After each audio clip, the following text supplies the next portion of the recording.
Mesdames, Messieurs, je vous retrouve en direct de la Porte de Versailles à Paris dans le cadre du Salon international de l'agriculture pour aborder une question juridique. Enfin, au début, c'est une question juridique. Mais vous allez voir, ça oblige à repenser un certain nombre de choses dans la relation entre l'adhérent et sa coopérative.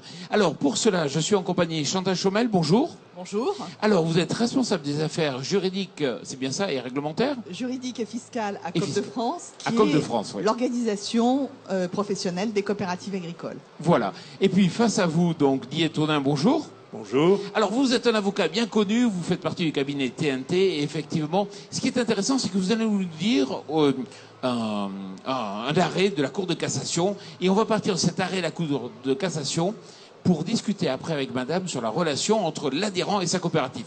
Mais tout d'abord, on vous écoute. La relation entre l'adhérent et la coopérative est une vaste question qui se pose depuis de nombreuses années. Et un arrêt de la Cour de cassation de novembre 2013 nous interpelle à nouveau, recrée une interpellation sur cette relation qui est importante.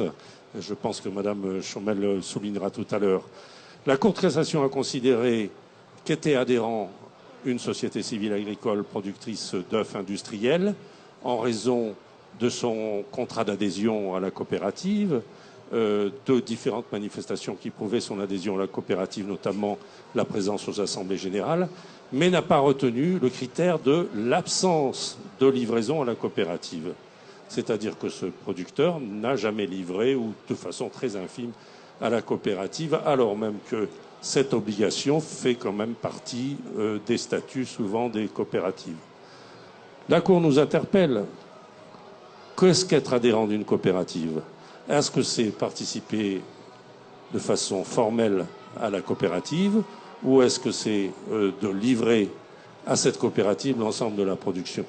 C'est une question qui se pose parce que, effectivement, les coopératives entretiennent un lien très étroit avec les coopérateurs, lien qui est déjà qui a été formalisé par la Cour de cassation dès 1953, à savoir que l'exploitant agricole et la coopérative forment un tout. La coopérative est la prolongation de l'exploitation agricole. Ce n'est qu'un, je dirais de façon un petit peu provocatrice, que l'exploitant agricole est chez lui dans la coopérative. Ouais, Alors, c'est intéressant parce qu'on parle là du fait juridique. On verra après la relation un peu plus large entre l'adhérent et la coopération. Mais ce qui est intéressant, c'est est-ce qu'il faut aujourd'hui livrer sa production agricole pour être reconnu comme coopérateur? Alors, si vous me posez la question comme ça, je vais vous répondre oui, il faut. Il n'y a pas de doute.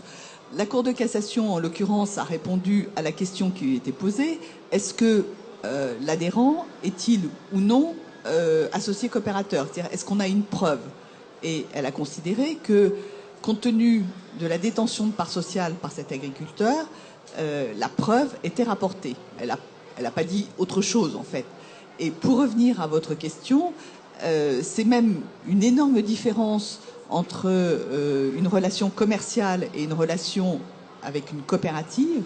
C'est que la relation à une coopérative est double, en réalité.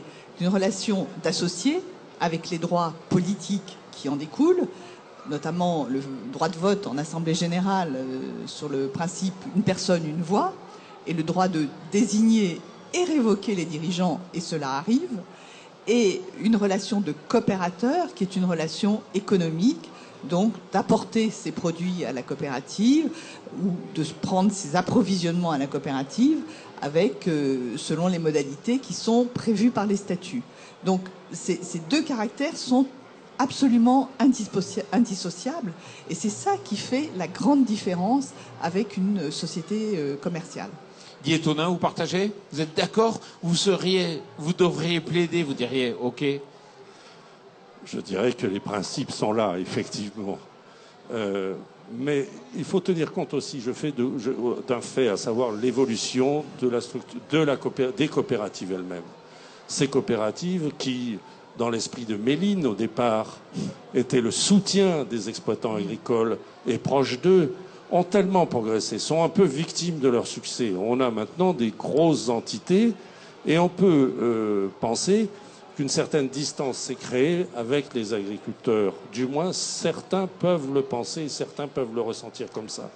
Quelle solution trouver? C'est pas évident, je le reconnais, parce que on peut pas empêcher les coopératives qui sont quand même des structures ouvertes au monde, qui exportent et qui sont quand même utiles à notre balance commerciale, d'être ouverte au monde, mais d'un autre côté, les coopératives qui ont plus de 2000, 3000 adhérents, comment faire valoir le principe un homme, une voix dans des structures aussi grosses? C'est les nouveaux défis, je crois, qui sont posés à la coopération.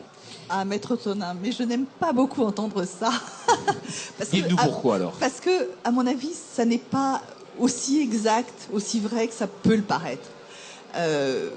Pour voir un certain nombre, voire un nombre certain de cas de coopératives, j'observe qu'on a autant de dérives dans des petites coopératives que dans des grandes coopératives. Et dans des petites coopératives, il y a moins de force de rappel. Alors là où vous avez tout à fait raison, c'est que la taille a augmenté. Cependant, elle est quand même moins importante que dans les pays d'Europe du Nord. Hein. La première coopérative française, c'est InVivo, n'est que 9e, alors que l'agriculture française est la première ou la seconde aujourd'hui de l'Europe. Et c'est vrai que la taille pose des défis en termes de relations avec les associés coopérateurs. Mais ce que je vois aussi, c'est que plus les coopératives sont importantes et plus elles se posent cette question du lien avec les associés coopérateurs et elles essaient de mettre en place des systèmes qui permettent de renforcer le lien technique, de renforcer l'information, de privilégier les contacts sur les terrains par des réunions d'hiver, etc. Donc je pense qu'il y a beaucoup de travaux qui sont faits et si je peux continuer, il me semble que par rapport à une dizaine d'années ou une quinzaine d'années, on voit vraiment sur le devant de la scène le retour de l'associé. Il y a 15 ans, les coopératives, le rêve qu'elles formulaient, c'était des entreprises comme les autres. Aujourd'hui, je pense que ce qu'elles formulent, c'est nous sommes des entreprises différentes. Et notre base, notre légitimité, c'est notre lien avec les agriculteurs. Et donc, il faut faire vivre ce lien par des modalités adaptées, etc. Et la loi elle-même prévoit des évolutions, puisque dans la loi d'avenir agricole, on a un renforcement de l'information due aux associés coopérateurs, que ce soit sur ses activités, sur le volet économique de son lien avec la coopérative, ou également sur son lien d'associé. Et notamment quand la coopérative a des filiales, je pense que c'est un des cas que vous visiez implicitement, la coopérative, enfin, le conseil d'administration devra demain donner une information détaillée sur l'activité et les résultats de chaque filiale ou tête de filière quand il y a de nombreuses filiales. Mais je partage votre constat que c'est un défi. Maître Tonin, on arrive juste à la fin de cette émission.